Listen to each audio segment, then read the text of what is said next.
Bonjour, nous accueillons aujourd'hui un haut fonctionnaire. Il est auteur, il a été ancien sous-préfet, il a été également aide de camp d'un ancien ministre de la Défense. Bienvenue sur Col Roulé.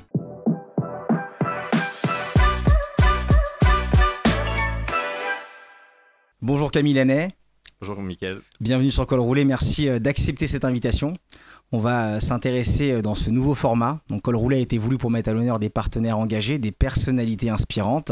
On se connaît maintenant depuis quelques années, donc on se tutoie. Et voilà, on va, si tu l'acceptes, s'intéresser un petit peu à la chronologie de ton parcours. Qu'est-ce qui t'a amené à devenir aujourd'hui cet homme engagé? Tu as été élève de Saint-Cyr, tu as grandi, je crois, en province, mais tu vas nous dire un peu plus sur toi, parce qu'en fait, en vérité, je ne sais pas tout. Donc, est-ce que tu peux, si tu l'acceptes, un peu nous expliquer ce qui t'a amené à devenir un peu cette personnalité engagée sous les couleurs du drapeau français et savoir un petit peu, Camille, voilà, où tu as grandi, pour commencer, qui tu es. Bien, merci Mickaël de ton accueil. J'ai d'autant plus de plaisir à venir chez toi que toi-même tu rayonnes par l'engagement. Donc c'est ce qui fait que ça nous a rapprochés et que j'ai plaisir à en témoigner un petit peu à mon niveau.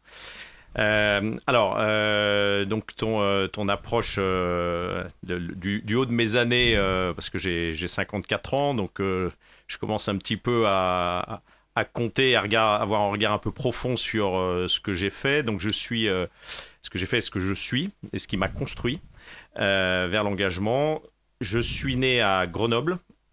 Donc mes familles paternelles et maternelles sont dauphinoises depuis, tendance à dire presque la nuit des temps, enfin au moins jusqu'au 14e, 15e, là on en a des traces. Et j'ai vécu à Lyon, voilà, dans cette région du sud-est de la France, près des montagnes, donc avec quelque part, est-ce que ça a un lien, je ne sais pas, mais en tout cas un fort engagement physique, puisque c'est des zones assez rustiques, assez dures, même si je vivais en ville, mais dès que je pouvais m'échapper à la campagne, dans la montagne, j'y allais. Et ça, je pense que ça aide à construire un petit peu les gens.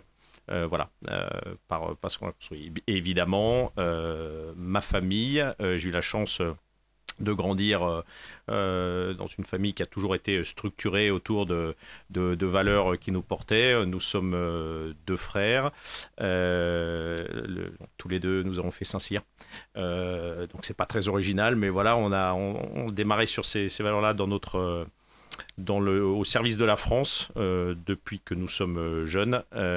Et moi, donc, j'ai poursuivi au service de l'État, puisque je suis rentré à Saint-Cyr quand j'avais je vais avoir 20 ans. Et 33 ans après, je suis toujours au service de la France, puisque je n'ai jamais été dans le privé. En revanche, je suis aujourd'hui haut fonctionnaire, j'ai été officier, voilà. Tout ce qui a structuré ma vie professionnelle, ça a été le service de l'État. Et à titre personnel, c'est extrêmement important pour moi. Je suis marié, père de 5 enfants. Et ça aussi, ce qui a construit mon engagement, c'est de transmettre ces valeurs assez simples de vie de famille, d'équilibre privé et de vision professionnel. Alors, je poursuis un petit peu, mais parce que pour moi, tout ça, c'est un train qui se tient. Donc, j'ai 5 enfants, évidemment, dont je suis extrêmement fier, que ma femme a porté dans l'éducation avec de très belles valeurs, et tout ce qui a été transmis, évidemment, pour nous touche beaucoup. Et parmi ces 5 enfants, donc, qui réussissent bien leur vie. Ça fait un petit lien avec ce que j'ai fait. Il y en a 3 qui sont officiers. Voilà. C'est fou. Donc, on va revenir, parce que là, on a vraiment la transmission quelque part. Quels étaient les modèles dans ta famille? Est-ce que tes parents, dans l'éducation que tu as reçue, il y avait des militaires ou est-ce qu'il y avait des Saint-Cyriens? Est-ce que c'est quelque chose, une transmission que tu as reçue pour que, quand même, deux enfants de la même fratrie fassent Saint-Cyr? Alors, c'est assez. Alors, mon père n'est pas du tout militaire. Néanmoins, et ça, je pense que ça joue quand même. Il s'est engagé très tôt, quand il était jeune, dans la Marine nationale. À 17 ans, il a pris son baluchon et il est parti. Et donc, de 17 à 20 ans, il était embarqué dans la marine. 3 années, mais 3 années qui l'ont beaucoup marqué et dont on a souvent entendu parler quand on était plus jeune avec mon frère. Et j'ai ce qui a pas mal structuré, même beaucoup, mon regard vers Saint-Cyr et mon questionnement quand j'étais adolescent. C'est mon grand-père. En fait, mon grand-père maternel a préparé Saint-Cyr, il était français d'Algérie. Il a préparé Saint-Cyr au lycée français d'Alger en 1939.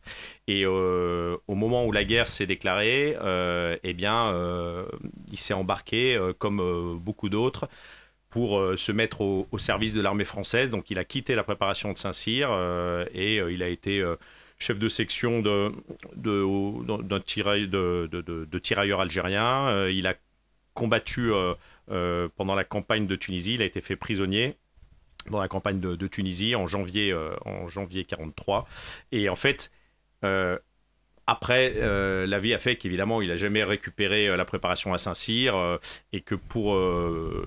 De ce fait, il a déroulé une très belle carrière dans la préfectorale, après comme attaché de préfecture, enfin pas dans la préfectorale, dans une préfecture, donc comme attaché de préfecture, mais très marqué par le service de l'État. Et on se voyait tous les week-ends et il me parlait régulièrement du regard qu'il avait sur Saint-Cyr, du fait qu'il l'avait préparé. Tout ça, ça l'avait marqué jeune, que la guerre l'avait embarqué, il avait été résistant, etc. Voilà. Donc moi, j'avais toujours entendu, pour moi, Saint-Cyr, c'était un peu un mythe. Mais lui-même ne l'était pas, mon père ne l'était pas, et donc moi je suis parti sur cette voie, et je pense qu'il y a forcément, mon frère a eu le regard, on a 7 ans d'écart de son grand frère qui voyait, qui revenait avec un casoir sur la tête, etc. Donc ça l'a entraîné, et mon frère toujours militaire. Moi je suis encore au ministère des Armées, mais plus militaire, voilà. Alors, comme ça. Qu'est-ce que c'est Saint-Cyr? Parce qu'il y a quand même beaucoup de mythes et de fantasmes. Il y a même aujourd'hui dans la langue française des blagues, t'as pas fait Saint-Cyr, etc. Donc c'est quand même quelque chose qui est resté dans les mœurs françaises et qui est resté un peu dans l'histoire collective française. C'est quoi Saint-Cyr? Ouais, très bien. C'est bien que tu rebondisses là-dessus parce que la phrase, alors c'est marrant parce que très souvent on a des gens qui biaisent un peu cette phrase, mais sans le savoir, qui disent faut pas être sorti de Polytechnique, faut pas être sorti d'HEC, suivant ce qu'ont fait les gens dans leur famille. En fait, c'est faux. La phrase d'origine, c'est « faut pas être sorti de Saint-Cyr ». Donc, c'est pas pour lancer notre école, mais ça voulait dire qu'en fait, cette expression, je crois qu'elle a dû sortir à la fin du 19e, je sais plus où on en retrouve les traces, on avait essayé de regarder. En fait, ça signifiait cette école a une telle réputation que, c'est assez simple à comprendre, faut pas être sorti de cette école pour comprendre quelque chose. Donc, c'est assez drôle d'en voir les traces aujourd'hui. Alors, qu'est-ce que est Saint-Cyr aujourd'hui ? En fait, Saint-Cyr, aujourd'hui, en 2025, c'est exactement le Saint-Cyr du début du 19e siècle, parce que ça a été créé par Napoléon. C'est une école qui forme les officiers de l'armée de terre. Alors, pas tous les officiers de l'armée de terre, parce que c'est une minorité des officiers de l'armée de terre qui passent par Saint-Cyr, mais c'est l'école de formation initiale des officiers de l'armée de terre. C'est celle dont on considère qu'elle a vocation à former le segment haut de l'armée de terre, former les futurs hauts responsables. Mais la force de cette école, comme les autres écoles militaires, comme l'école navale, comme l'école de l'air, c'est qu'en fait, par rapport à d'autres écoles civiles, on commence tout petit sur des responsabilités de commandement au plus bas niveau, c'est-à-dire chef d'équipe d'une équipe, par exemple, dans les forces spéciales, ou chef de section comme lieutenant. C'est-à-dire que quand on commence comme lieutenant, on gravit tout, et que le général, le chef d'état-major des armées qui a 5 étoiles, il a commencé en sortant d'école, en commandant 30 bonhommes dans une section. Et puis, parce qu'il était bon, après, on lui a confié une section quand il avait 27 ans et qui en constituait 150, une compagnie qui constituait 150 personnes, et ainsi de suite, jusqu'à commander un régiment à 40 ans de 1000 personnes. Donc, on franchit les échelons. Ce qui fait un petit peu la différence, c'est souvent un peu avancé. Moi, je ne le fais pas à l'extrême parce que, comme je suis haut fonctionnaire, j'ai eu la chance de partir sur d'autres voies et de voir la richesse d'autres écoles, et en particulier de l'ENA. J'ai fait un passage à l'ENA quand je suis devenu administrateur civil. Quand il y a des critiques qui disent régulièrement, voyez ces jeunes qui finalement prennent des postes sommitaux très tôt, etc. C'est un fonctionnement qui a toujours été au service, je pense, de notre système étatique de manière extrêmement profitable. On peut donner toutes les critiques qu'on veut. Le système militaire est un peu différent. Lui fait franchir les étapes. C'est-à-dire que quelqu'un qui sort de l'ENA, maintenant l'INSP, donc l'Institut national du service public, un jeune ne va pas passer par les échelons des attachés en préfecture petit à petit. Alors que Saint-Cyrien, même s'il est Saint-Cyrien, on pourrait très bien dire, bah lui, pourquoi on ne le met pas tout de suite colonel, etc. On lui dit, mon gars, tu apprends ton métier, tu commences, et d'ailleurs, les plus belles années, c'est les années quand je suis état-major des armées dira ça, lui aussi, enfin, je ne veux pas parler à sa place, mais c'est mes années de lieutenant, c'est mes années de capitaine. Ouais, c'est les années quand on est jeune, parce qu'on est au contact, parce qu'on part en opération, etc. Donc c'est cette école qui forme les futurs chefs de l'armée de terre, mais en leur faisant passer tous les échelons, et c'est ça la vraie richesse de cette école. Donc Camille, tu me disais que les meilleures années, quelque part, c'était un peu les années de capitaine et lieutenant. Tu as à peu près Saint-Cyr à cet âge-là, à peu près quoi, 23 ans? Ouais, je sors de Saint-Cyr, j'ai 23 ans, ouais, et comme il y a une année d'école d'application juste après, je suis parti dans l'infanterie, j'arrive en régiment en fait à 24 ans. Voilà. Et tes meilleurs, quelle est, on va dire, ta meilleure anecdote ou le souvenir qui t'a marqué à Saint-Cyr? À Saint-Cyr, il y en a beaucoup. En fait, Saint-Cyr, c'est vraiment l'école de la camaraderie. C'est l'école de la camaraderie, enfin, de toute façon, ça forge pour toute la suite, de la gratuité. C'est vraiment celle de l'engagement. Alors, évidemment, c'est mon école, mais donc toutes les anecdotes. J'ai un peu de mal à. J'en ai tellement. J'ai un peu de mal à en extraire une. Mais en tout cas. Peut-être le souvenir d'un chef qui t'a marqué? Peut-être le souvenir d'un chef ou d'un gradé qui t'a marqué? Ouais. J'ai eu un commandant de compagnie qui était très marquant. Et puis. En fait, c'est surtout des visages de camarades. Mais en fait, si tu veux. Alors, c'est. Bon, j'arrive pas à t'extraire une anecdote et ça me reviendra peut-être. Oui, mais bon. Mais si tu veux. En tout cas, c'est vraiment ce souvenir. En fait, ce qui est assez. Ce que ça me renvoie, c'est que comme on reste très liés, je pense, tous les Saint-Cyriens entre nous. Et en particulier de mon côté, parce que je suis secrétaire de ma promotion, c'est-à-dire, je suis président de l'association de ma promotion. Donc forcément, j'ai des liens que j'ai maintenu peut-être encore plus fortement que certains avec l'ensemble de la promotion. Donc si je m'étais éloigné de la promotion, je pense que le souvenir serait encore plus marquant pour extraire, tiens, hop, il y a 30 ans, voilà, que c'était. Comme je les côtoie tous encore, en fait, j'ai l'impression qu'on est toujours dans la vie de la promotion, tu vois, 30 ans après. Donc ça, c'est fort aussi chez nous, parce que quels que soient les parcours que nous avons eus, eh bien, nous sommes toujours liés. D'où le fait qu'on... Est-ce que tu sentais, quand tu étais à Saint-Cyr, le poids de l'héritage de Napoléon et un peu de cet héritage napoléonien ou saint-cyrien qui reste dans le temps et qui était ancré? Alors, on le sent d'autant plus que dans les traditions. En fait, j'aurais même pu dire ça, mais ça m'est parvenu tout de suite. L'école de Saint-Cyr, parce que c'est pas ce qu'on va demander à un futur officier de sortir tout de suite, mais il est pétri par les traditions de l'école. S'il y a bien une école, et je le dis même un peu, je vais me faire attraper peut-être par des officiers de marine et de l'air après, mais c'est pas grave. S'il y a bien eu une école qui pétrit des traditions et qui en vit et qui est soclée sur les traditions, c'est bien Saint-Cyr. Saint-Cyr, parce que c'était créé par Napoléon, on a ce qu'on appelle le bahutage. On a des traditions durant le bahutage qui sont très marquées, mais très marquées dans le sens qui nous forgent. Elles sont belles.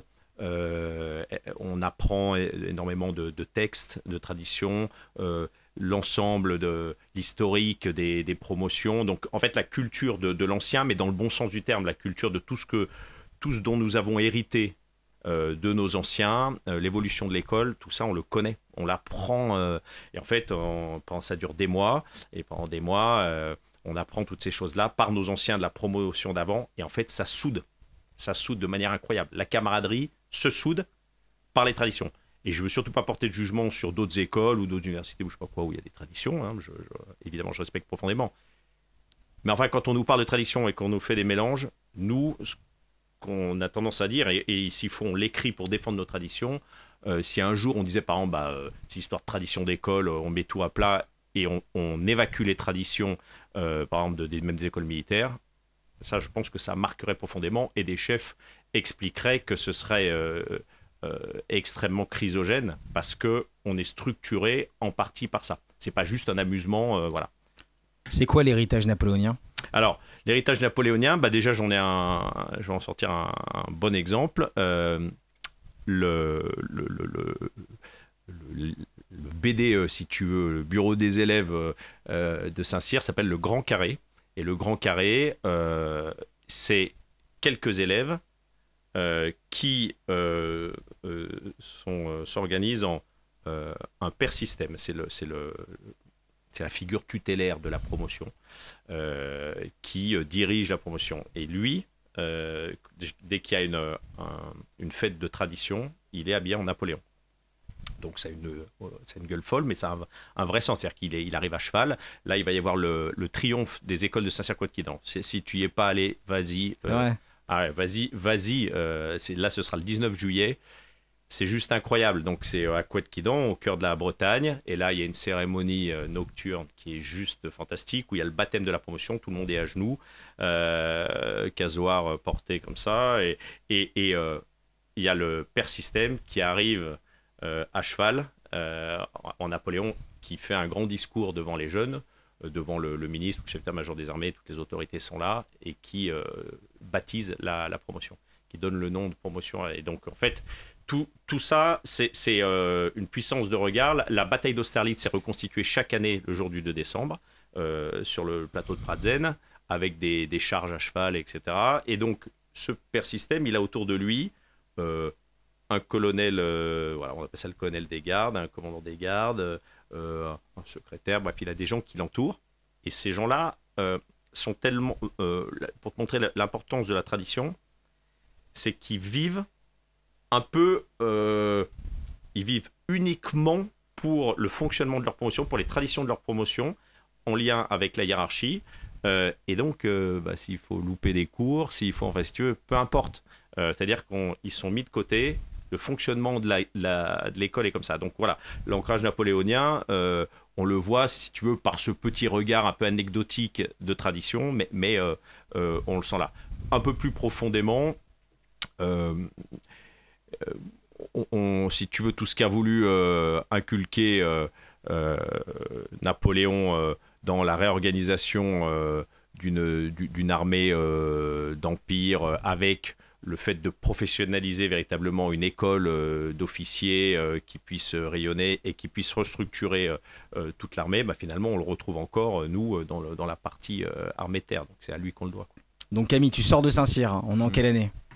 Je sors de Saint-Cyr en 1994. D'accord, donc t'as à peu près, t'as quel âge? J'ai 23 ans. D'accord. Quelle est la suite de ton parcours? Qu'est-ce qu'on fait après Saint-Cyr? Après Saint-Cyr, forcément, donc on choisit une arme. Donc moi je choisis l'infanterie. On peut choisir la cavalerie, le génie, l'artillerie. Bon.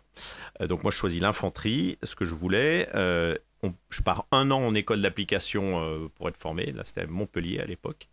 Et puis en sortant de mon école d'application, là aussi classement, je choisis un régiment, le premier régiment d'infanterie, qui était à l'époque régiment de combat aéromobile, et qui avait une vraie spécificité, et qui était le seul régiment d'infanterie métropolitaine professionnelle engagée. Parce que quand je suis en 95, je choisis mon régiment.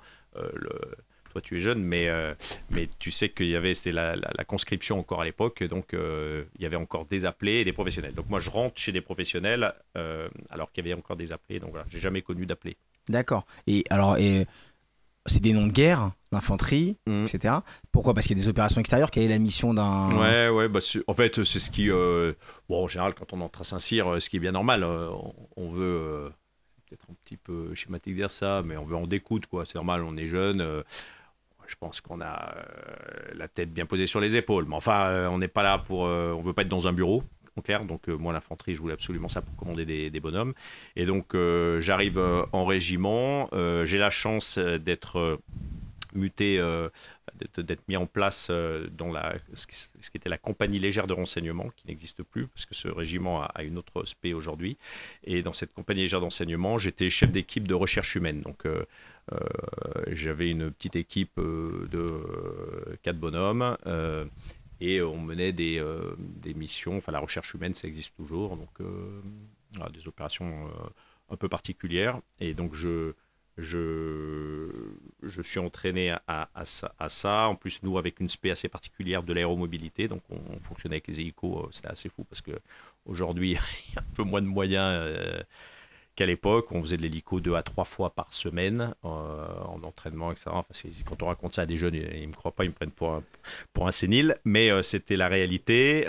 Et donc, je pars en opération en Bosnie à l'époque, faire mon métier. Et puis, j'étais reparti sur une autre mission à Mayotte, dont on parle un petit peu maintenant. J'ai eu un excellent souvenir parce que de Mayotte, je pars sur une île déserte. Donc ça, c'est un commandement un peu particulier, un peu hors du temps.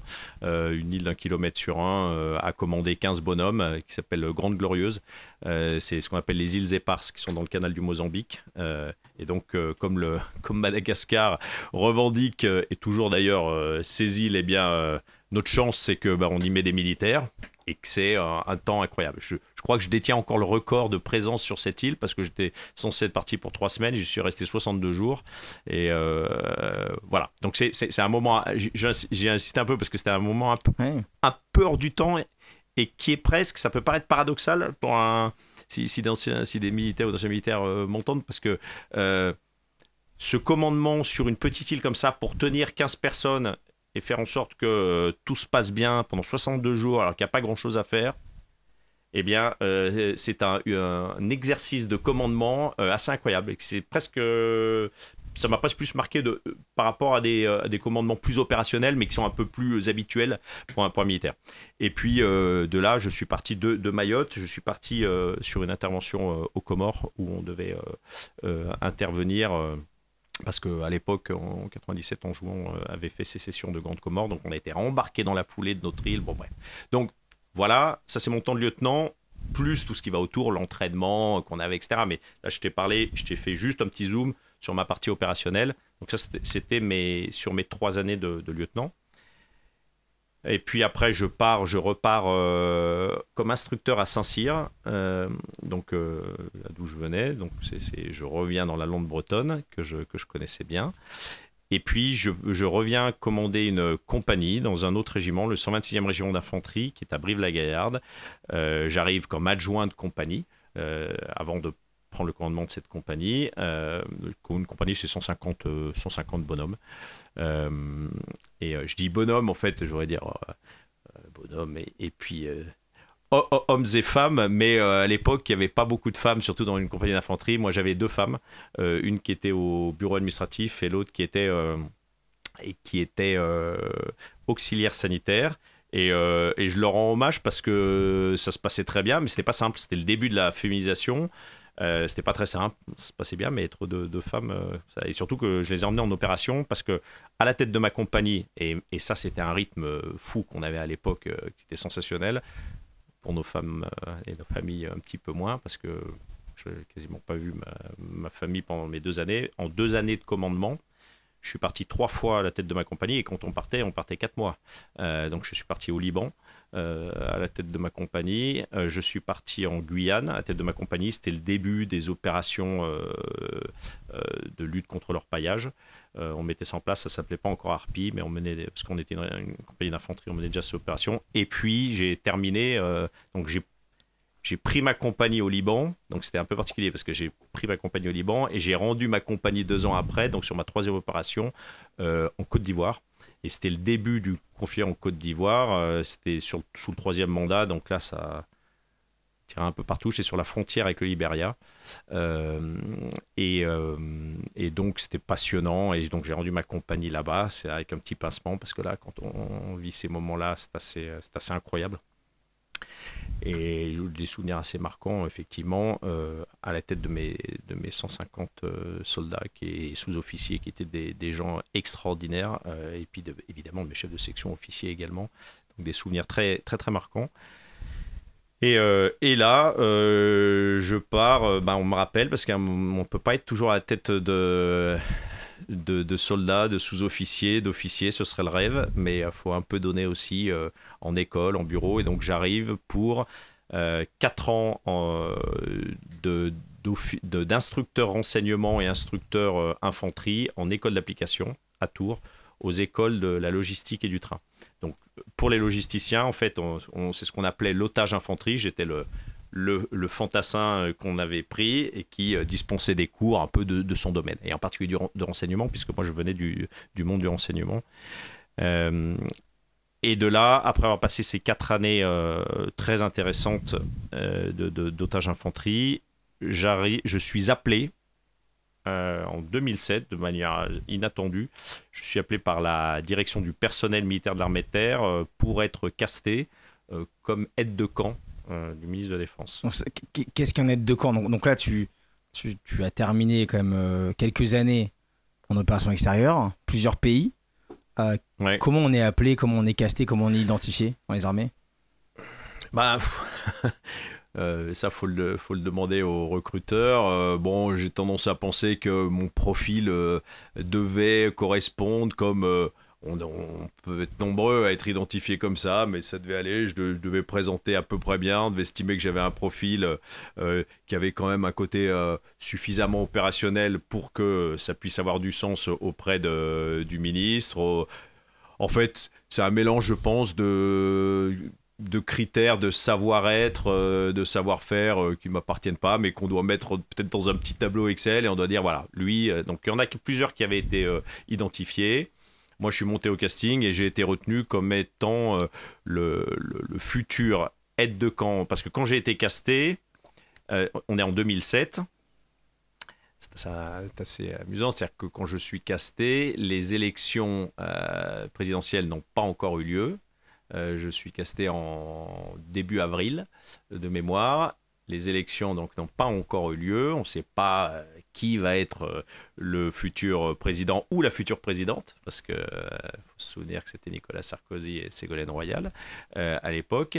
Et donc, peu importe, parce que moi, de toute façon, je suis militaire, donc je servirai le ministre en place. Mais c'est assez intéressant parce que j'étais un peu dans l'attente. En avril, on m'avait dit c'est bon. Et donc, j'arrive et quand Nicolas Sarkozy est élu, il choisit donc Hervé Morin pour être ministre des Armées. Et donc, à ce moment-là, moi, j'arrive 2 semaines après lui. Voilà. Ça permet d'entamer, d'arriver sur un nouveau poste et un aide de camp. Eh bien, alors, ça, on pourrait se dire, est-ce que c'est simple à définir ou pas? Je ne sais pas. Quelles sont les missions d'un aide de camp? Les missions d'un aide de camp, c'est d'être un appui au plus près du ministre. Alors, du ministre, de l'autorité, parce qu'il y a des aides de camp pour tout ce qui touche aux autorités politiques et militaires. Donc, à partir du moment où ça touche à politique, à partir du moment où ça touche à la défense. C'est-à-dire que pour les autorités politiques, il y a des aides de camp pour le président de la République, pour le Premier ministre, pour le ministre des Armées, à l'époque c'était le ministre de la Défense, ça s'appelait le ministre de la Défense, et pour le secrétaire d'État ou le ministre en charge des anciens combattants. En fait, sorti de ces 3 autorités politiques, personne n'en a.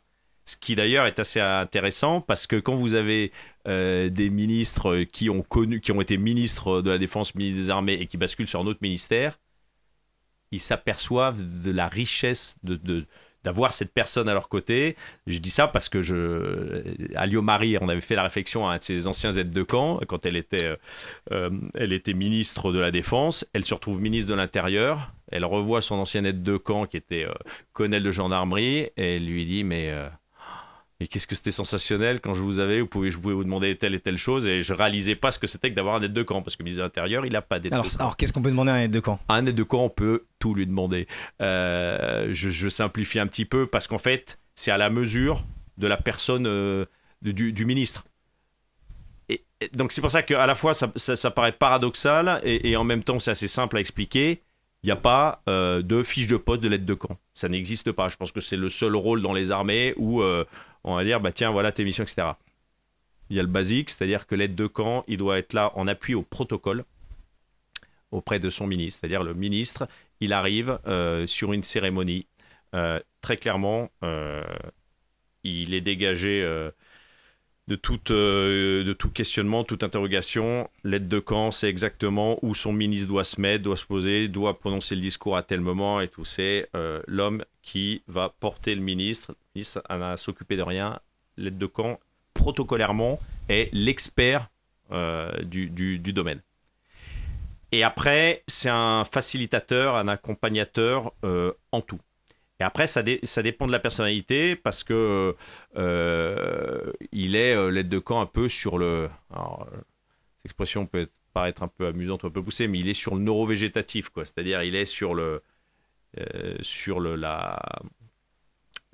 surface, quoi. C'est-à-dire que tout ce qui est à mécaniser, tout ce que dès qu'on sent que le ministre a la moindre interrogation, il doit savoir anticiper. Il doit comprendre quel est le questionnement du ministre. Il fait le lien entre des autorités. Il doit être capable de parler à des autorités locales, à des autorités étrangères. Un aide de camp, il a beau avoir 4 galons sur les épaules. Un général de corps d'armée, s'il lui dit mon général, il faut que vous mettiez là à la cérémonie, etc., et que le général n'est pas très content, en fait, le général, il aura toujours l'intelligence de comprendre. Mais c'est l'aide de camp, parce que l'aide de camp porte la voix du ministre. C'est lui qui met les gens en place. Donc c'est assez étonnant, parce qu'un ambassadeur doit avoir l'intelligence de comprendre que quand un aide de camp lui parle, c'est le ministre et c'est pas la petite volonté de l'aide de camp. L'aide de camp porte tous les dossiers qu'il doit pouvoir, est-ce qu'il accompagne le ministre dans toutes les réunions. En tout cas, moi, j'ai connu ça. Donc, il doit être capable d'avoir au bon moment, de sortir le dossier au bon moment. Donc, il y a beaucoup, beaucoup d'anticipation. Il doit être... voilà, c'est beaucoup d'anticipation, une connaissance extrêmement fine de son ministre. Il ne l'accompagne pas, en tout cas, nous, c'était le cas dans la partie privée. Ça, c'est l'officier de sécurité qui assure la sécurité. L'aide de camp a vraiment... est la personne de l'ombre, mais sur qui le ministre doit pouvoir se reposer en permanence. Donc c'est des moments, on est bourré d'anecdotes. On a eu un cocktail des anciens aides de camp organisé par les aides de camp vendredi dernier. Et donc c'était assez extraordinaire, c'est-à-dire que notre ministre Sébastien Lecornu nous a consacré une demi-heure avec ses aides de camp. Il était emballé, on voyait la complicité qu'il avait. Moi, ça m'a beaucoup ému qu'il avait avec ses aides de camp que j'avais l'impression de retrouver. Donc c'est des très bons moments, et tous les aides de camp qui témoignaient. Notre doyen, le député Yves Fromion, a été aide de camp du ministre de la Défense sous Pompidou. Il était présent à ce cocktail. Il y avait toute une série dans ces aides de camp. Et en fait, on se disait, ça a été des moments extrêmement marquants. Et on a des anecdotes, évidemment, certaines comptaient, mais qui sont extraordinaires. Tout le monde a été marqué. Et tout le monde a encore des relations avec le ministre dont il a été aide de camp. Moi, c'est encore le cas. J'ai été très marqué. J'ai beaucoup de souvenirs émus pour toute l'équipe du cabinet et j'ai une approche vraiment de remerciement d'avoir été sélectionné et d'avoir connu ça. C'est extraordinaire. Donc en tant qu'aide de camp, pour un ministre de la Défense de surcroît, il y a quand même une dimension secret défense où si vous représentez la parole du ministre, vous avez les dossiers du ministre de la Défense entre les mains. Oui. Donc il y a quand même une approche confidentielle. Oui. En fait, on a ce qui est normal, on a les plus hautes habilitations, puisqu'effectivement, en fait, au ministère de la Défense, des armées, plus qu'ailleurs, et je me permets de le dire parce que le ministre le disait aussi, et c'est une approche importante. Plus qu'à l'Élysée, là où il y a des aides de camp, plus qu'à Matignon, ils sont un peu éloignés quand même un peu plus de cette chose militaire, parce que ça correspond aux fonctions, donc ça se comprend. On vit, mais on vit avec le ministre. Et je vais même prendre une illustration très claire. Quand si un jour tu peut-être allé, mais enfin les gens qui m'écoutent évidemment on pas cet accès à l'hôtel de Brienne, là où est le ministre, mais physiquement, le ministre entre dans son bureau par le bureau des aides de camp. C'est-à-dire que 30 fois dans la journée, s'il le faut, le ministre passe devant l'aide de camp. Donc en fait, il y a une vraie proximité. Il entre par le bureau des aides de camp. Les aides de camp sont les seuls à entrer les dossiers dans le bureau du ministre, personne d'autre. Donc les dossiers arrivent sur le bureau des aides de camp, ils entrent les dossiers. Donc en fait, l'aide de camp, même si, soyons clairs, n'apporte rien, apporte rien. Après, ça peut être des connexions avec le ministre, mais ils n'ont pas vocation, c'est pas du tout leur boulot, d'apporter des analyses, d'expertise sur les dossiers, c'est pas le sujet, mais ils ont, je parle de ce que j'ai connu, j'avais à prendre connaissance de l'ensemble des dossiers. Donc à prendre connaissance, c'est-à-dire qu'à un moment, si le ministre, parce que ça m'est arrivé plus d'une fois, ça, il y a des moments un peu cocasses, et j'ai dû être un peu aidé est-ce que c'est la chance, je sais pas, mais j'ai pu avoir certaines réponses. Le ministre se retournait vers moi certaines fois sur certains dossiers, parce qu'il n'avait pas le conseiller sous la main, mais il estimait que parce que je l'avais lu, j'étais capable de répondre. J'ai eu de la chance, parce que souvent, effectivement, j'avais lu et j'étais capable de lui redonner ce que j'avais vu à la page 3. Voilà. Mais donc, il y a on a ces dossiers, on les connaît, on les lui porte, et en particulier, alors là où il y a un intérêt tout particulier de l'aide de camp, tout particulier, c'est quand il y a un déplacement à l'étranger. Quand il est au cabinet, il y a un chef de cabinet civil, il y a le chef de cabinet militaire, etc. Mais le chef de cabinet civil ne se déplace jamais. Enfin, jamais, il peut se déplacer, mais en tout cas, à notre époque, c'était bien fait. Donc, l'aide de camp prend ce relais immédiatement dès qu'il monte dans le... À l'époque, on utilisait... Le ministre se déplaçait beaucoup, utilisait beaucoup le Falcon. Donc, dès qu'on montait dans le Falcon, tout d'un coup, le chef de cabinet civil, en fait, avait un relais avec l'aide de camp qui avait l'ensemble de l'agenda, qui avait l'ensemble des dossiers, etc. Et donc, qu'on soit en Colombie, qu'on soit en Afghanistan, etc., le ministre, il se tourne vers son aide de camp qui est vraiment, alors là, son appui encore plus direct. Qu'est-ce qui fait que la mission s'arrête? C'est quand le ministre quitte son poste? C'est quand il y a un changement de gouvernement? Quand est-ce que ta mission elle s'arrête en fait d'aide de camp? Pendant que je le suis, quand est-ce que... Ouais. En fait, on est... Alors, il faut bien voir qu'on n'est pas dépendant du politique. Ça, c'est extrêmement important. En fait, ça, c'est même dû commencer par ça. La force de ces structurations de l'administration française, de façon générale, de l'administration française, mais par surcroît au sein d'un cabinet du ministère des Armées, c'est que le socle, c'est les hauts fonctionnaires, je vais dire un peu moins, parce qu'un fonctionnaire, il peut être amené à quitter avec le ministre. S'il a été embarqué par le ministre, il partira si le ministre part. En revanche, ceux qui ne partiront pas, c'est les militaires. Parce que, comme je te l'ai expliqué, moi j'ai été appelé, on ne savait même pas encore qui allait être élu, etc. Je savais que Madame Ségolène Royal, Monsieur Nicolas Sarkozy, etc., de toute façon, je serais aide de camp. Ça avait été décidé. Donc, moi, j'ai fait 2 années avec Hervé Morin. Donc voilà, j'ai eu la chance d'avoir le même ministre. La chance ou pas, je ne sais pas. Mais en tout cas, moi, je sais que c'est une chance parce que j'ai vraiment bien connu cet homme que j'ai beaucoup apprécié. Mais s'il était parti, moi, je poursuivais. Je savais que j'étais là pour 2 ans. Voilà. Donc, il peut y avoir 4 ministres, je restais. Donc ça, c'est une force parce qu'il y aurait eu, ça arrive souvent à des camarades qui l'ont été, comme ça, qui ont changé. Le nouveau ministre arrive. L'aide de camp, voilà, monsieur le ministre, tout est clair. Voilà comment ça se passe, tac, tac, tac, tac, et qui lui explique. Donc voilà, là, nous ne sommes pas dépendants du mouvement politique, ce qui est majeur. Son cabinet qu'il a recruté lui-même avec les gens, lui, il nous a pas recruté. Moi, le ministre, quand j'arrive, c'est pas lui qui m'a recruté. Et donc après cette mission de 2 ans? Et après cette mission de 2 ans, eh bien... J'ai juste en sortant, j'ai présenté un concours qui est un concours ouvert aux officiers, aux militaires pour des postes de hauts fonctionnaires. Et donc je pars, je passe mon concours que je réussis la 2e fois. et je deviens donc, je fais un passage à l'ENA. Ce qui est très bien fait parce qu'on estime à l'époque que justement, même si nous on vient d'un monde d'officiers, j'ai 39 ans à l'époque, j'ai quand même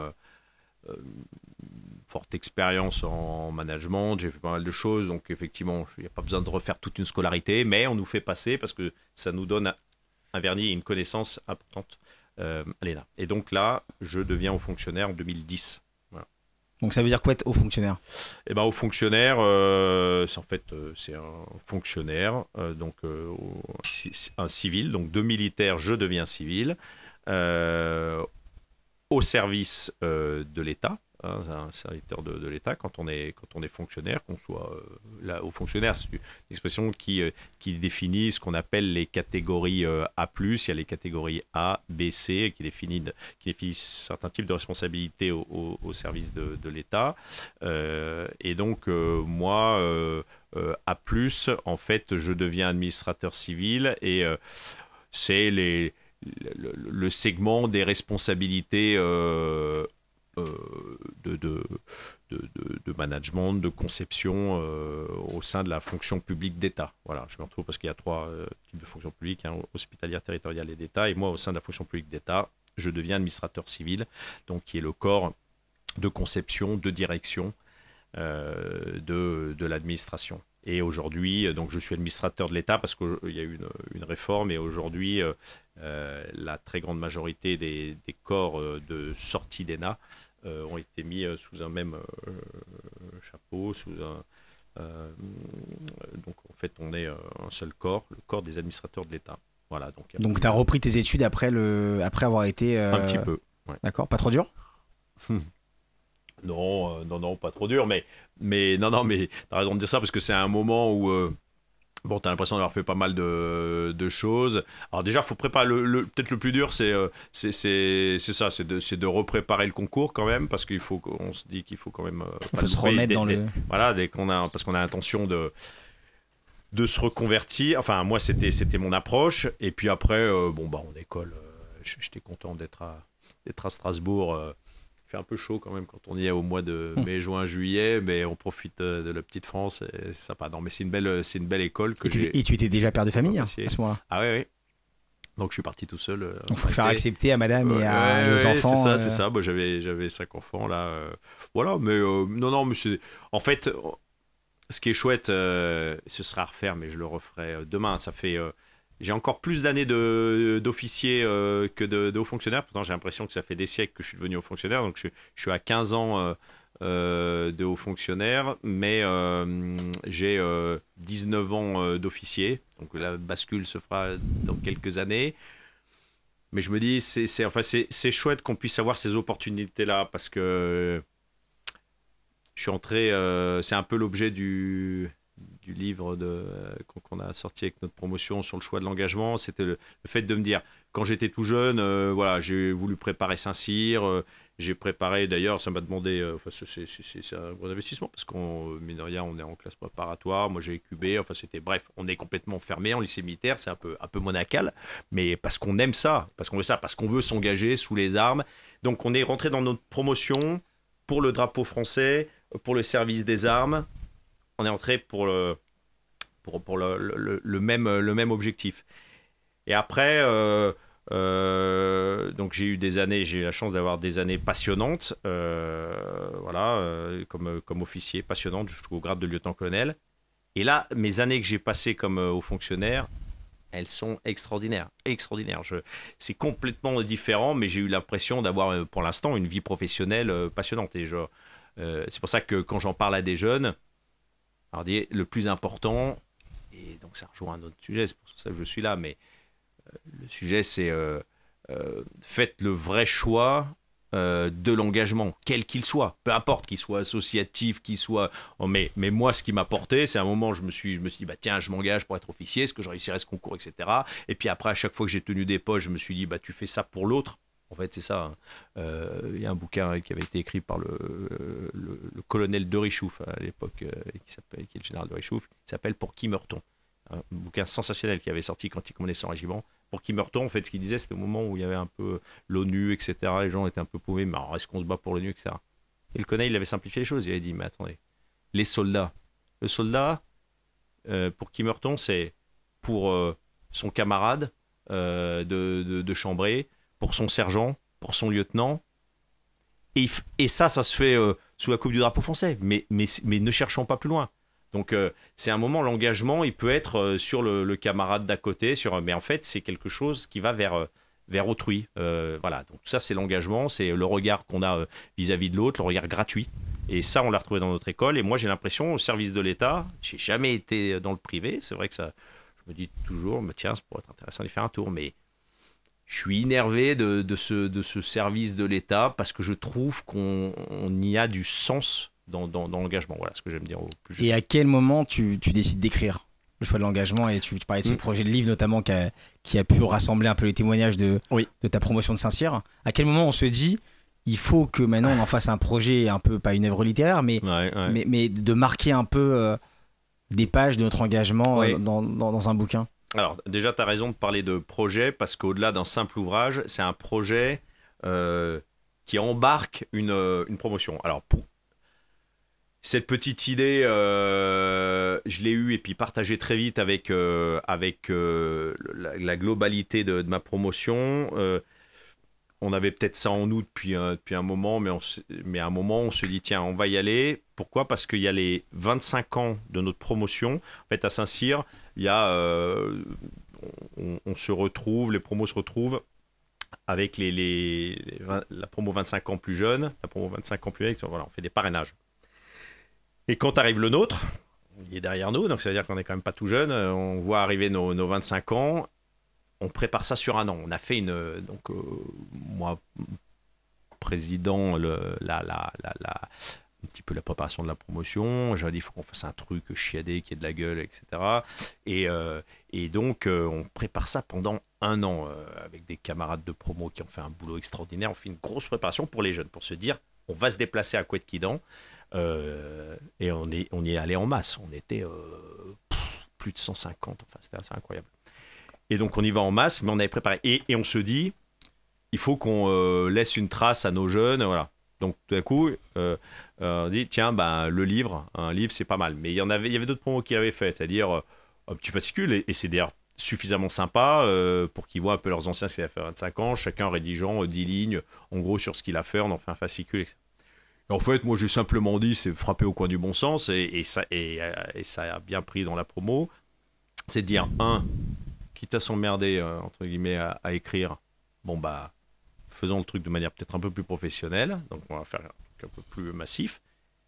Et puis, est-ce qu'on ne va pas faire un livre adressé à un public large ? Bien au-delà. On l'offrira évidemment à nos jeunes.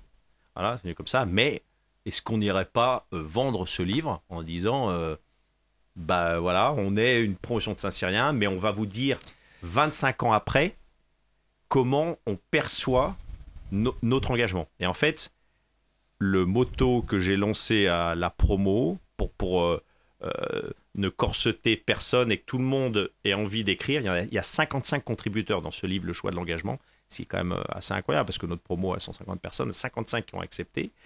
C'était de dire, vous écrivez ce que vous voulez, mais juste, il faudrait que l'angle, ce soit quel sens a l'engagement pour vous, 25 ans après votre sortie d'école. Nous avions tous cette même envie de nous engager pour le service de la France. Aujourd'hui, moi, je suis haut fonctionnaire, il y a un autre, il bosse dans le privé, l'autre, il est président d'une association, etc. Comment vous voyez ça ? Et donc, ce qui résonne qui est assez chouette, moi je trouve, dans notre bouquin, à plusieurs mains, c'est que déjà, il y a plusieurs mains, donc il y a plusieurs voix qu'on entend quand on lit 2, 3, 4 pages de quelqu'un qui a pu écrire dessus. Les angles d'attaque sont différents et on y rentre assez facilement. Donc c'est assez frais. Et puis, ce qui est quand même assez intéressant, c'est comme je le disais, moi j'ai 54 ans, des gens sont en responsabilité. Ça ne veut pas dire que ce ne sera pas intéressant quand on sera en retraite, mais ça a d'autant plus de poids qu'aujourd'hui, on est aux commandes où que nous soyons dans nos responsabilités. Et donc, on ouvre le bouquin, général qui commande le commandement des opérations spéciales qui est écrit dedans. Il y a voilà, c'est écrit. Donc c'est comme ça que c'est arrivé. Et pourquoi je te dis c'est super que tu aies parlé de projet, parce que en fait, on en est à la 3e édition de ce bouquin, donc qui est édité chez Défense Zone aujourd'hui. 3 éditions différentes qui ont vraiment de la gueule. De plus en plus, on rencontre des gens qui l'ont lu, donc c'est sympa. À un salon d'armement, ça a été offert par le chef d'état-major de l'armée de terre à 350 étudiants voilà, qui ont eu ce bouquin entre les mains. Et donc ça s'adresse vraiment à un public large. Et pourquoi c'est un beau projet? Parce que quand on va dans des salons du livre, eh ben, on y a toujours un stand. Quand on se dit, bah tiens, par exemple, il y a quelqu'un, il y a un podcast, je vais en parler. Donc en fait, depuis 2019, où on a fait la première édition de ce bouquin, on se trimballe avec ce projet. Et là, eh bien, on part. Alors c'est on exclut que je dis ça, mais parce que c'est en train de se forger. On part sur une série de podcasts un peu du même type. Les gens ont un peu évolué sur certaines situations et on transforme un petit peu ce bouquin en témoignages des uns des autres, voilà, avec Défense Zone, notre éditeur. Donc voilà, c'est effectivement un beau projet qui porte la promo, parce que la promo est assez fière finalement de vivre un peu avec ça. Et puis Tu le disais, ce projet littéraire, quelque part, le choix de l'engagement, coïncide avec la 25e année de ta promo. Donc c'est peut-être aussi un petit peu peut-être le 20e anniversaire de tes enfants ou le 25e anniversaire de tes enfants. Est-ce que c'est à peu près... tu t'es retrouvé un peu face à tes enfants qui rentraient dans une carrière d'officier à ce moment-là? Alors, donc moi, mes enfants, parce que j'ai eu des enfants assez tôt, mon aîné a 31 ans, ça va être 31-17, et en fait, bah, c'est assez amusant d'ailleurs, parce que mon aîné et ma dernière, bon, on ne sait pas, on verra peut-être, mais enfin, ne sont pas militaires, et c'est les 3 qui sont au milieu qui le sont, qui sont rentrés à différents moments. Donc il y en a un qui va rentrer dans un régiment para là, au mois d'août. Il y en a un qui est à Saint-Cyr, qui est père système, ce que je te disais tout à l'heure, celui qui est en Napoléon, etc. Et puis l'autre, une fille, qui est à l'Académie militaire de gendarmerie nationale à Melun. En fait, je pense que ils en ont. Le numéro 2 qui rentre en régiment, lui, il m'a connu petit, ça marque un peu les cérémonies, etc. Donc il m'a bien vu. Et puis après, ils m'ont pas trop connu en uniforme, un petit peu, mais si enfant, ils auraient un peu s'en souvenir, mais pas trop. Mais je pense que ça porte le fait qu'ils aient toujours vu quand même que j'étais au ministère, que j'avais ça au fond de moi, qu'enfin, en gros, j'étais un peu pain de kaki à l'intérieur, c'est-à-dire que ces valeurs, l'approche de ces valeurs et tout le respect que j'avais pour le ministère en général et le plaisir, enfin, que j'avais eu à porter ces responsabilités comme civil, mais évidemment comme militaire dans ma première partie de carrière, eh ben, je pense que inévitablement, hein, ça fait pas tout, mais ils se sont dit a priori ça n'a pas l'air trop idiot comme choix, et donc ce choix de devenir officier, j'ai un fils d'ailleurs qui a été sous-officier, qui avait Saint-Mexon, qui a été sous-officier puis qui a fait une école militaire pour devenir officier. Bah, finalement ça a du sens parce qu'ils ont dû se dire que finalement c'était pas mal. Voilà, et donc ça c'est une approche qui fait qu'il y a un regard heureusement plutôt positif, mais t'en sais quelque chose puisque toi, comme réserviste, tu sais bien. À moindre échelle, à moindre échelle et à modeste échelle. Non. Modeste échelle. En tout cas, le choix de l'engagement, le choix de la transmission, puisque tes enfants ont aussi emprunté un peu le parcours sous les couleurs du drapeau français, bleu, blanc, rouge. Donc, on l'a dit, chronologiquement, militaire, opération extérieure, aide de camp d'un ministre de la Défense.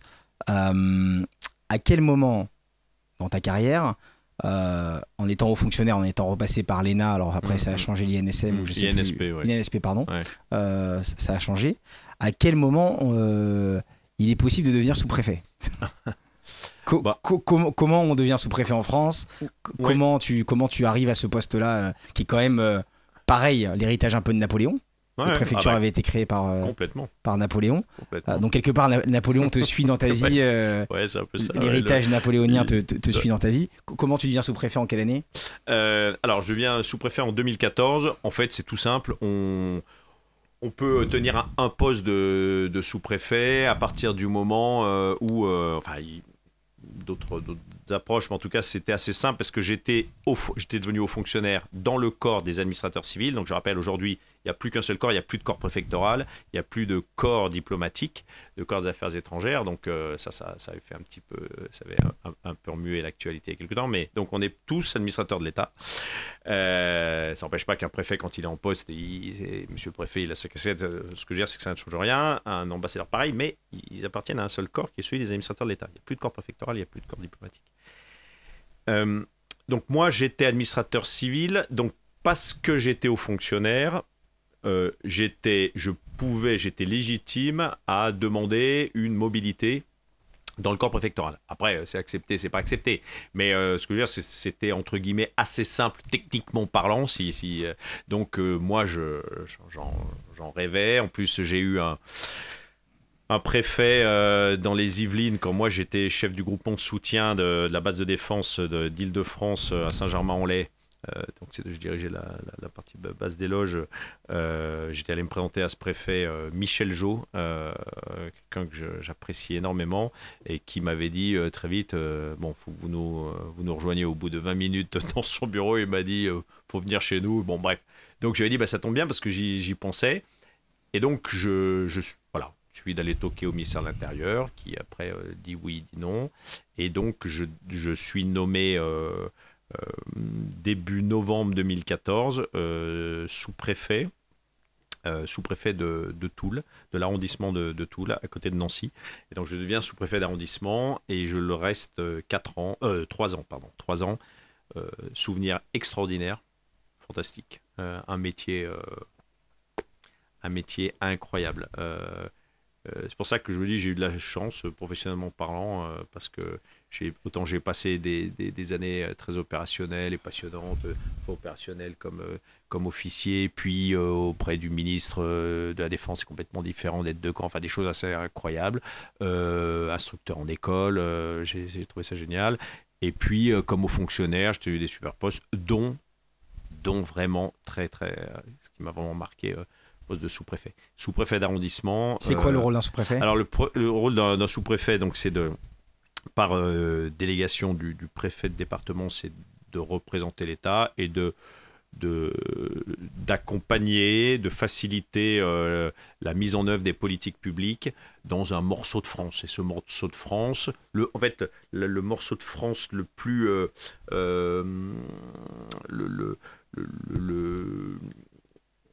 qu'on va trouver au dernier cran, c'est celui de l'arrondissement, parce que pour la France, après on a les régions, après on a les départements et après on a l'arrondissement. Du point de vue administratif, je ne parle pas parce que souvent il y a un peu des confusions en France et je pense qu'on devrait un petit peu plus acculturer à l'éducation civique, un peu mieux, parce que souvent les gens me disent mais alors si la circonscription, ça se met où le canton? Les gens confondent, quoi. C'est pas à toi, élu, que je vais faire la leçon, mais souvent les gens, mais les citoyens sont perdus. C'est un peu dommage, et ça je pense que c'est la faute de l'État. Je le dis, si on était capable d'expliquer un peu mieux, on saurait un peu mieux. Les gens en région parisienne, on parle d'un sous-préfet, ils sont complètement perdus.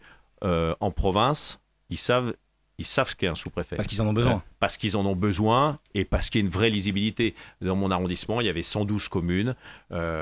J'ai tellement aimé ce métier que vraiment, je leur dis avec émotion, je connaissais par cœur les maires de mes communes, je connaissais l'histoire de mes communes parce que je me suis extrêmement intéressé. Donc, c'était en Meurthe-et-Moselle. J'ai appris, parce que de toute façon, j'ai toujours aimé le terrain, parce que c'était un peu mon fond d'officier. Il y a beaucoup d'anciens officiers, en particulier de l'armée de terre, qui sont devenus sous-préfets, préfets.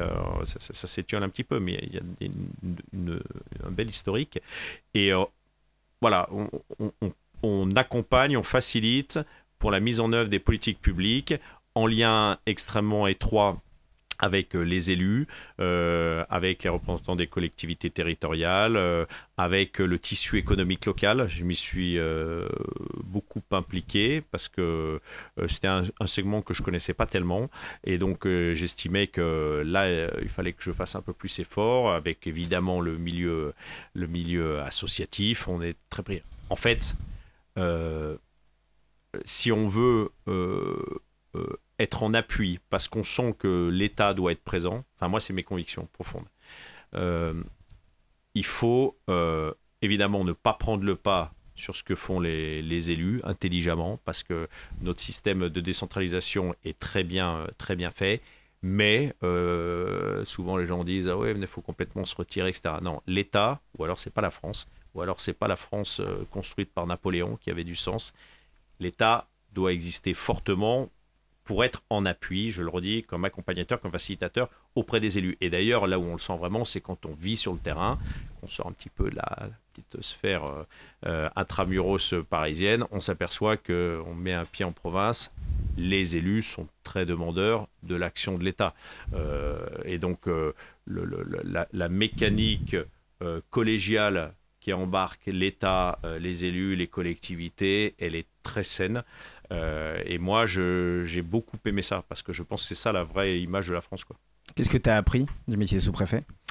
J'ai continué à être convaincu que être engagé au service de l'État pour avoir une bonne compréhension de la France, c'était peut-être ce qu'il y avait de plus beau. Alors, il y a des tas de moyens de l'être, mais en tout cas, moi, ça a continué de me parler. J'avais envie de connaître ça, j'en suis ressorti, j'étais encore plus emballé. Je me suis dit, c'est fantastique. Ne cassons pas ce système français qui a vraiment du sens. Pourquoi ? Parce que, non pas pour sa petite satisfaction, mais parce qu'on voit dans le regard de ceux qu'on appuie, si on le fait bien, qu'il y a cette demande d'État.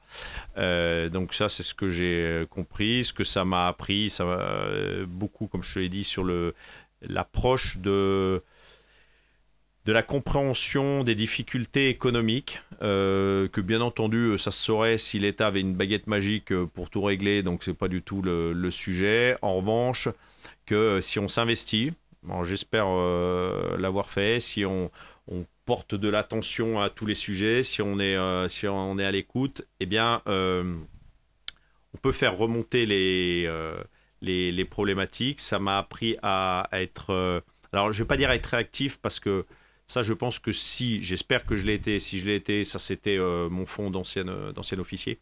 Donc ça, je pense que c'est important d'être présent, vraiment d'être présent quand... à bon niveau, mais quand on en a besoin. Je prends par exemple la gestion de crise qui arrive assez régulièrement, un incendie massif, un accident important sur l'autoroute qui arrive évidemment à 3h du matin, etc. Enfin, tous ces moments très délicats où tout se déclenche très vite entre les pompiers, la police et la gendarmerie. L'État, le représentant de l'État, il doit être là. Et je le dis d'autant plus facilement que parfois, on peut se dire, tiens, effectivement, le gendarme, le pompier, il met en place son PC, etc., il saura faire. Sans que ça pèse, mais quand il y a une présence du représentant de l'État qui est capable de dire, bon, faites votre boulot, mais moi, à la limite, par exemple, il y a une caméra qui arrive, écoutez, c'est moi qui vais parler, à votre place, ne soyez pas ennuyés, etc. En tout cas, je suis capable de coordonner, vous voulez des renforts. Tout ça, pour moi, c'était assez naturel, mais c'était important de le montrer concrètement. Et puis être capable de répondre à des sujets que le préfet souhaite porter en priorité, et donc être adaptable très vite. Ça, je pense que c'est la dernière qualité que je mettrai en avant quand on fait ce boulot. On ne compte pas ses heures, on ne compte pas les moments où on va être investi, et on est en capacité de répondre aux politiques prioritaires de son préfet, parce qu'il estime qu'il faut porter l'effort là. Voilà. Donc c'est une mécanique que moi je porte avec un profond respect, et je pense que notre système français, s'il a fait école un peu partout, On revient 2 siècles en arrière, un peu plus de 2 siècles en arrière, et ben ça a des vraies raisons. C'était ça. Donc tout ce parcours assez inspirant. Aujourd'hui, tu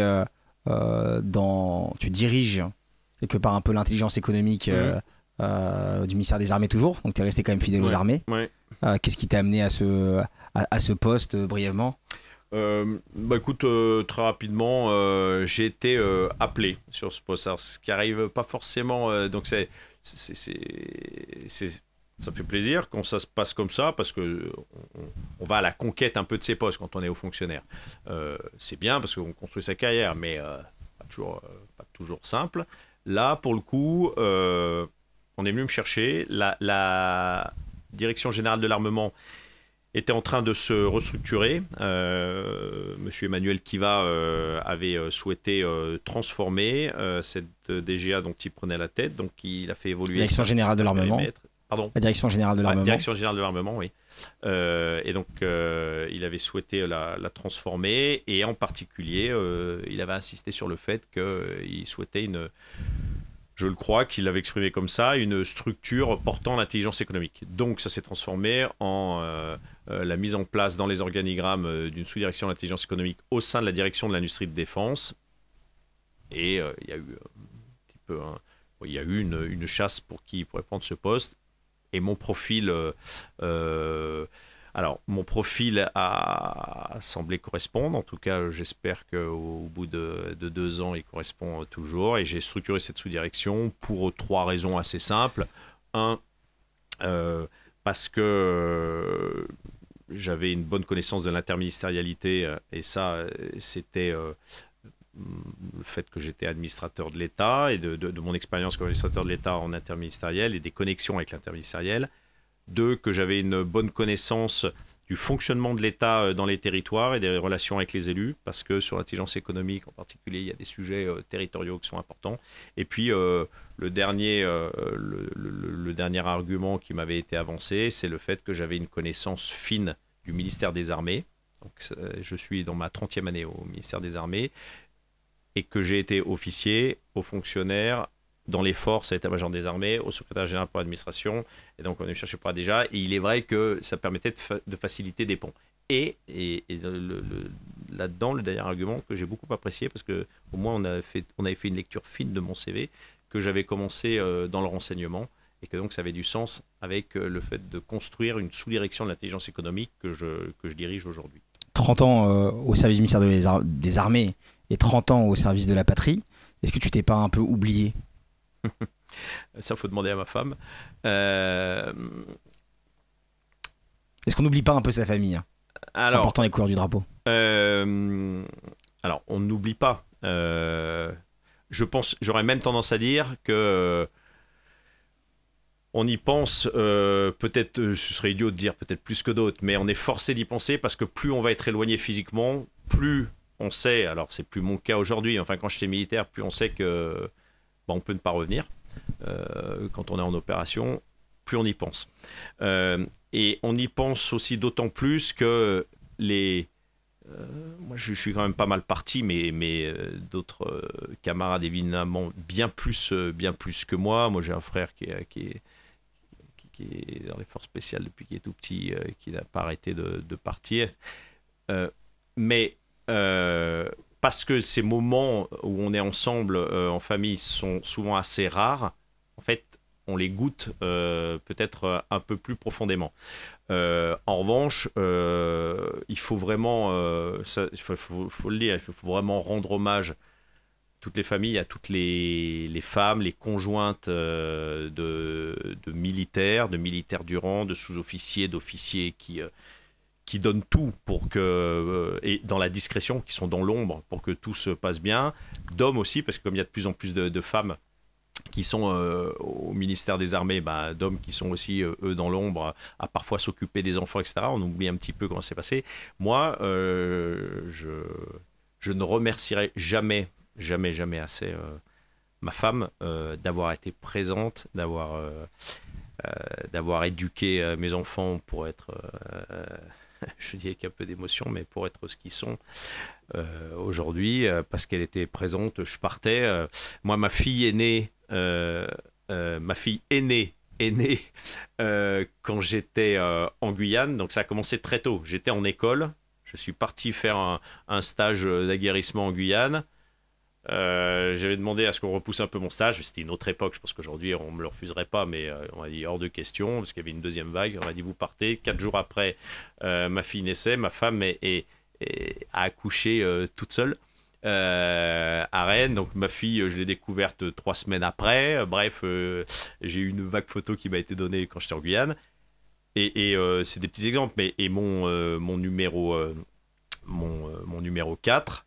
Qui est à Saint-Cyr aujourd'hui. J'ai fait déclencher l'accouchement de ma femme plus tôt parce que je partais en catastrophe en Côte d'Ivoire. Donc on a avancé l'accouchement, je l'ai vu 20 minutes. J'ai terminé les caisses d'armement, j'ai plombé les caisses d'armement, je suis parti, j'ai eu le temps d'embrasser ma femme dans sa chambre et à 5h du matin, je prenais l'avion pour Abidjan. Voilà. Donc ça, c'est des choses, ce que je dis, beaucoup le raconteraient, mais c'est pas anodin. C'est-à-dire que ce qu'il faut s'imaginer quand même, c'est que cette vie, ça c'est la vieille vie, hein, puisque maintenant je suis fonctionnaire, mais cette vie de don de soi, elle se cristallise par plein de petites illustrations comme ça. Et ça vaut pour les soldats, les militaires du rang, pour les officiers, tous ceux qui ont connu ça.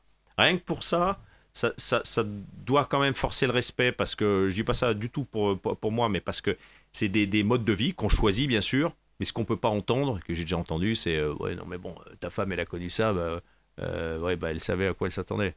Bon, voilà, c'est ce genre de truc qu'on chasse gentiment de côté, parce que c'est pas ça, c'est qu'il y en a qui auraient souhaité que ce soit pas comme ça, mais qui savent se mettre dans l'ombre et qui acceptent, comme des tas d'autres femmes pour des tas d'autres métiers, qui voyant rentrer leur mari tard, qui sortent de l'usine, pareil, donnent tout. Donc mais moi je parle juste de ce que j'ai connu. On a de la chance, voilà, parce que c'est un sacré soutien, et quand on sait qu'à l'autre bout du monde, on a quelqu'un qui pense à nos enfants et à nous. La famille aussi engagée, donc ça sera un peu le mot de conclusion. On a une tradition dans l'émission, c'est de demander à l'invité, la personne dans l'ombre qu'on a voulu mettre dans la lumière, et toi aujourd'hui Camille, si tu devais parler à ton toi qui arrive en école de Saint-Cyr ou qui sort de l'école de Saint-Cyr, qu'est-ce que tu lui dirais ? Tu as fait le bon choix. Et ben voilà, sur cette note quelque part un peu éclairée et de bon sens, je te remercie Camille de nous avoir un peu laissé t'ouvrir et comprendre le choix de ton engagement, pour revenir un peu sur ce livre, Le choix de l'engagement, où on mettra le lien notamment et le visuel pour que les auditeurs puissent le retrouver et l'acheter et participer à ce projet, à ces 3 numéros. Et on se retrouvera peut-être sur d'autres projets. Voilà, ce média a été voulu pour mettre à l'honneur ces profils et ces personnalités inspirantes dans la patrie qui s'investissent pour les couleurs du drapeau, bien souvent dans l'ombre, et qu'on veut mettre dans la lumière. Donc merci à toi Camille. Merci infiniment Mickaël. À bientôt.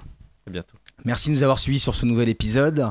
Vous pouvez retrouver tous les épisodes sur les différentes plateformes Spotify, YouTube, X, Instagram et LinkedIn. À très bientôt sur Col Roulé.